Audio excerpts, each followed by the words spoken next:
هي لوزارة الأوقاف المملكة العربية السعودية والمسؤول عن المساجد. هذه مساجد الكويت يا إخوان، والله كلها بالشكل هذا. شوف، مناديل، معطر، مكتبة، كل مساجدهم والله حتى اللي في سوق الغنم بالنظافة ذي والشكل هذا كل يوم، ولا الإمام لا عنده بيت ولا مؤذن بيت ولا شيء.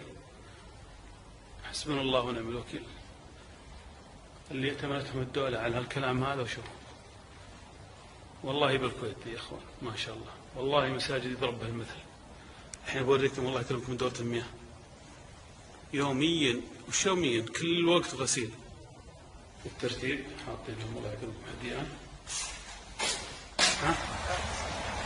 شوف يا اخوان قاعد ينظف الرجال، مناديل كل وقت، مراقبة وكل شيء.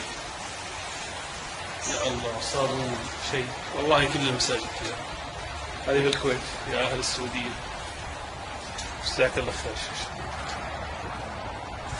والله هذه مساجد يضرب بها المثل بالخليج، ولا إمارات ولا كلام فاضي. هنيئا لكم يا أهل الكويت، وأحسن الله عزاكم يا أهل السعودية في الظلمة اللي عندكم، بيوت ومؤذن وإمام وفلل والمسجد يرثى له، نسأل الله العافية. يلا يا إخوان اتقوا الله ولاة الأمر اللي أمنوكم على الكلام هذا.